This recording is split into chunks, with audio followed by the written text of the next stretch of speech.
हाँ, तो नमस्कार मेरे प्रिय भाई-बहनों, आप सभी का वापस से स्वागत है हमारे यूट्यूब चैनल में। यदि आप भी इस वर्ष 2025 में देने वाले हैं बिहार बोर्ड से इंटर का फाइनल एग्ज़ाम, तो आप लोग को मालूम होना चाहिए कि अभी आप लोग का वर्तमान में सेंटअप एग्ज़ाम चल रहा है 2024 का, जिसमें इंटरमीडिएट के विद्यार्थियों का कल होने वाला है हिंदी का एग्ज़ाम। तो उनका हम लोग ओरिजिनल क्वेश्चन पेपर लेकर के उपस्थित हो चुके हैं। यही कोई प्रश्न पत्र आपको कल आपके एग्ज़ाम में देखने को मिलेगा, जिसका आपका विषय कोड रहेगा 106 इस साइंस वाले के लिए, 206 कॉमर्स वाले के लिए और 306 आर्ट्स वाले के लिए। यह तीनों स्ट्रीम के विद्यार्थियों के लिए यही क्वेश्चन पेपर रहने वाला है। तो कोई भी आप स्ट्रीम से हो, चाहे वो साइंस हो, आर्ट्स हो या कॉमर्स हो, आपके लिए यह वीडियो महत्वपूर्ण होने वाला है। इसलिए वीडियो को लाइक करिएगा। चैनल पर नए हैं तो चैनल को सब्सक्राइब कर लीजिए, और चूँकि आपको अभी इंग्लिश का भी वीडियो मिलेगा तो उसका नोटिफिकेशन पहले प्राप्त हो जाए, इसलिए चैनल को आप लोग सब्सक्राइब कर लीजिए और अपने दोस्तों पर इस वीडियो को ज़रूर शेयर करिएगा। तो चलिए हम लोग फटाफट से वीडियो को शुरू करते हैं। वीडियो को शुरू करने से पहले हम लोग आपको सब्जेक्टिव का क्वेश्चन दिखला देंगे इसमें, फिर उसके बाद सब्जेक्टिव का आंसर दिखला देंगे, और उसके बाद फिर आपको ऑब्जेक्टिव का आंसर की बतला देंगे। इससे आपका भी समय बचेगा और आपको सारा जानकारी प्राप्त भी हो जाएगा। तो चलिए फटाफट से हम आपको सब्जेक्टिव का क्वेश्चन दिखलाते हैं। तो देखिए, आपका सबसे पहले शुरुआत होता है यहाँ से खंड ब, यानी कि विषयनुष्ठ प्रश्न। विषयनुष्ठ प्रश्न का मतलब आप लोग का होता है सब्जेक्टिव क्वेश्चन। सब्जेक्टिव क्वेश्चन में आप लोगों को सबसे पहला नंबर पे है किसी एक विषय पर आपको निबंध लिखना है, जिसमें आप लोग को टॉपिक दिया गया है महंगाई, बेटी बचाओ बेटी पढ़ाओ, दीपावली, वृक्षारोपण, आतंकवाद विश्व के लिए खतरा, और अंत में राष्ट्र निर्माण में युवा शक्ति का योगदान। इन 6 टॉपिक्स में से किन्हीं एक टॉपिक पे आप लोग को निबंध लिखना है, ठीक है। उसके बाद हम बढ़ते हैं अगले प्रश्न की ओर। फिर आपका दूसरा नंबर प्रश्न है कि निम्नलिखित में से किसी एक दो अवतरण का सब प्रसंग व्याख्या करना। मतलब इसमें आप लोग को 4 टॉपिक दिया गया है, कि इन 2 पे आप लोग का सब प्रसंग व्याख्या करना है, यानी कि उसका पूरा अर्थ लिखना है आप लोग को। सबसे पहला प्रश्न है कि प्रत्येक पत्नी अपने पति को बहुत कुछ उसी दृष्टि से देखती है जिस दृष्टि से वह अपने वृक्ष को देखती है। दूसरा है कि किसी क्रूर समाज में रह रहे हैं हम, जहाँ श्रम का कोई मोल नहीं है, बल्कि निर्धन बरकरार रखने के लिए एक षड्यंत्र ही था यह सब। फिर आपका तीसरा कि विधु मलिन रवि प्रकार गावत न नारी, सूर्य श्याम प्रति उथिट अबुझ कर धरधारी। ठीक है, और चौथा नंबर प्रश्न की ओर बढ़ते हैं। तो आपका चौथा नंबर प्रश्न है कि गांव का वह घर अपना गांव खो चुका है, पंचायती राज में जैसे खो गए हैं पंच परमेश्वर। तो इन 4 टॉपिक में से किसी 2 टॉपिक पे आप लोग सब प्रसंग व्याख्या करना है, यानी उसके बारे में आप लोग को लिखना है। फिर उसके बाद तीसरा नंबर प्रश्न है आप लोग को कि इन दोनों में टॉपिक दिया गया है, इनमें से किसी एक का उत्तर आप लोग देना है।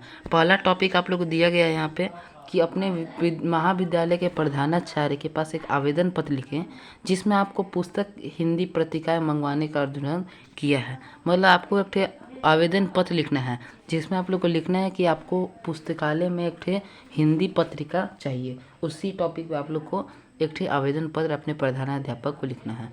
या फिर आप इसके अलावा अपने दिनाचार्य का वर्णन करते हुए अपने पिता पास एक पत्र लिख सकते हैं। तो या तो आप आवेदन पत्र लिखें या फिर अपने पिता पास पत्र लिखें, किसी एक टॉपिक पे आप लोग को दोनों में से लिखना है। हम बढ़ते हैं अगले प्रश्न की ओर।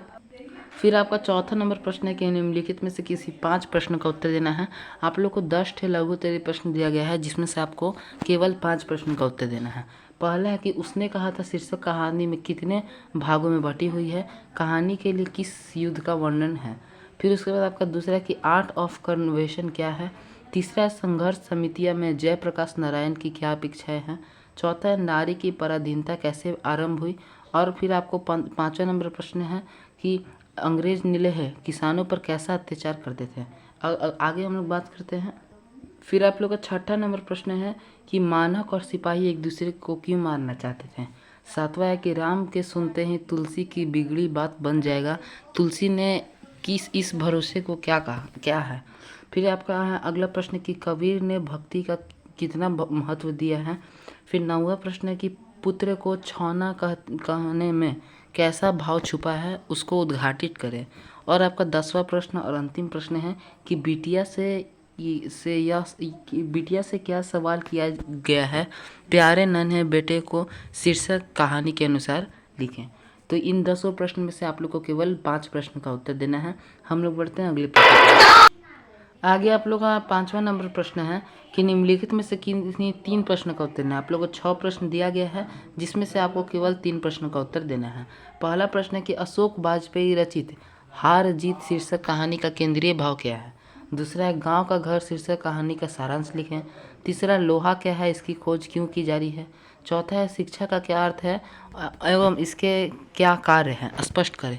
फिर उसके बाद पांचवा प्रश्न है आप लोग का कि तिरछी शीर्षक कहानी के लेखक ने पिता का चरित्र चित्रण अपने शब्द में करे।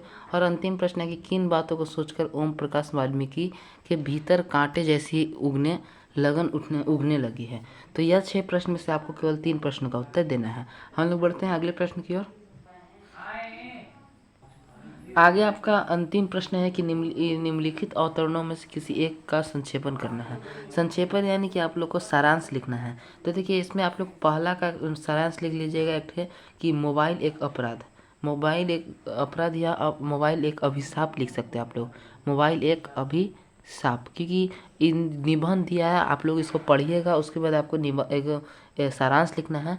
तो पढ़िएगा तो बहुत समझ जाएगा, इसलिए हम आपको डायरेक्ट बतला दिए कि इसका डायरेक्ट आप लोग लिख सकते हैं। मोबाइल के बारे में इसमें आपको दुष्परिणाम बतलाया गया है, तो इसलिए आप लिख सकते हैं कि मोबाइल और फिर उस पर डबल डॉट आप लोग दीजिएगा एक अभिशाप।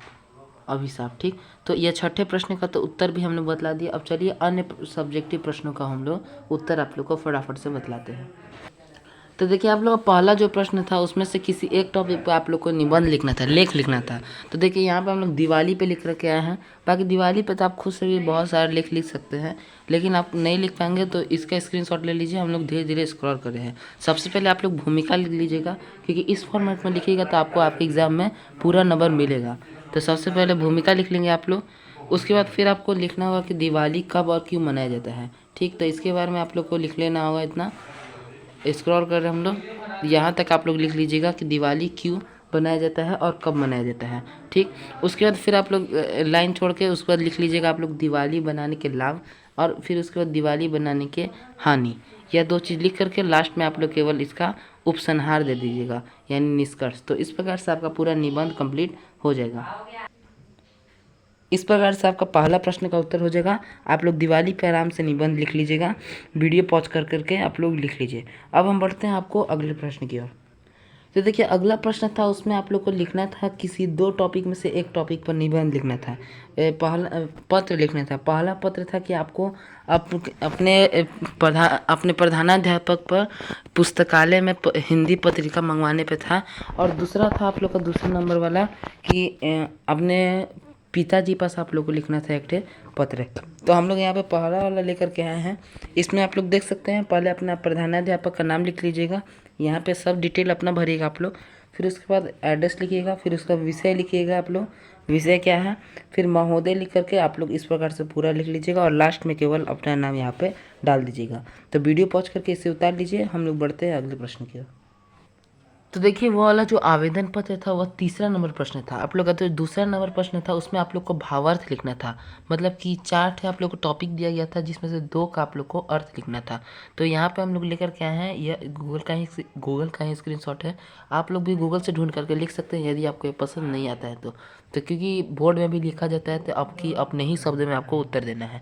तो इसमें आप लोग पहला भावार्थ लिख सकते हैं, यहाँ पे लिखा गया है। इसका आप लोग वीडियो पॉज करके उतार लीजिए। फिर हम बढ़ते हैं अगले। तो दूसरा भावार्थ आप लोग को यहाँ पे दिया गया है। क्योंकि भावार्थ में आपको पूरा अर्थ समझाना रहता है, इसलिए थोड़ा सा बड़ा होता है, तो आप इसे भी यहाँ से लिख लीजिए वीडियो पॉज करके। अब हम बढ़ते हैं अगले प्रश्न की ओर। फिर उसके बाद आपका था 5 का उत्तर, 10 में से 5 का उत्तर देना था लघु उत्तरीय प्रश्न में। तो जिसमें आप लोग का दूसरा प्रश्न का आप लोग को लिखना था कि आर्ट्स ऑफ कन्वेंशन क्या है। तो आर्ट्स ऑफ कन्वेंशन के बारे में आप लोग इतना लिख सकते हैं, वीडियो पॉज करके उस वक्त उतार लीजिए। हम अगले प्रश्न की ओर बढ़ते हैं। तो अगला प्रश्न है आप लोग का कि संघर्ष समितियाँ से जयप्रकाश नारायण की क्या अपेक्षाएं हैं। तो इसके बारे में आप लोग यहाँ से लिख सकते हैं, इसका उत्तर वीडियो पॉज करके उतार लीजिए। फिर अगले प्रश्न की ओर बढ़ते हैं हम लोग। अगला प्रश्न आप लोग का था नारी पराधीनता कब आरंभ हुई, इसके बारे में आप लोग को लिखना था। तो इसका आप लोग लिख दीजिएगा उत्तर तीसरे नंबर प्रश्न का यहाँ से। ठीक, फिर उसके बाद अगला आप लोग का है कि अंग्रेज नील्हे पे कैसा अत्याचार करते थे। तो उसके बारे में आप लोग यहाँ से लिख लीजिएगा। फिर हम बढ़ते हैं अगले प्रश्न की ओर।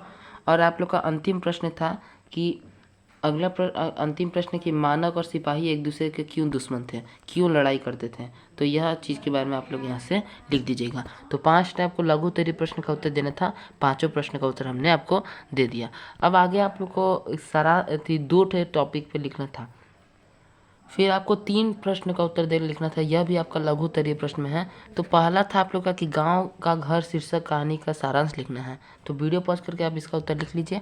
फिर उसके बाद अगला आप लोग का प्रश्न हम लोग चलते हैं। तो अगला प्रश्न कि आपका लोहा क्या है और इसका उपयोग, इसका उत्पादन क्यों किया जा रहा है, इसकी खोज क्यों की जा रही है, इसके बारे में आप लोग लिख सकते हैं। और अंतिम प्रश्न आप लोग का यहाँ पे है कि व्यापक शिक्षा क्या है और शिक्षा का क्या कार्य है, स्पष्ट करिए। तो शिक्षा के बारे में आप लोग यहाँ से यहाँ तक लिख सकते हैं। और हमने तो 6ठा प्रश्न का उत्तर आपको बतला दिया कि आप लोग लिख सकते हैं सारांश में कि आप लोग मोबाइल पे लिख सकते हैं, मोबाइल एक अभिशाप, इस प्रकार से। तो आपका सब्जेक्टिव प्रश्न हो गया कंप्लीट। अब हम ऑब्जेक्टिव फटाफट से आप लोग का ऑब्जेक्टिव का आंसर की शॉर्ट्स वीडियो के माध्यम से डाल दे रहे हैं, उससे आप लोग को प्रोवाइड कर दीजिएगा। तो हम मिलते हैं आपसे अगले वीडियो में इंग्लिश के वीडियो के साथ, इसलिए आप लोग चैनल को सब्सक्राइब कर लीजिए। जल्दी ही मिलेंगे आपसे हम लोग, तब तक के लिए जय हिंद, जय भारत।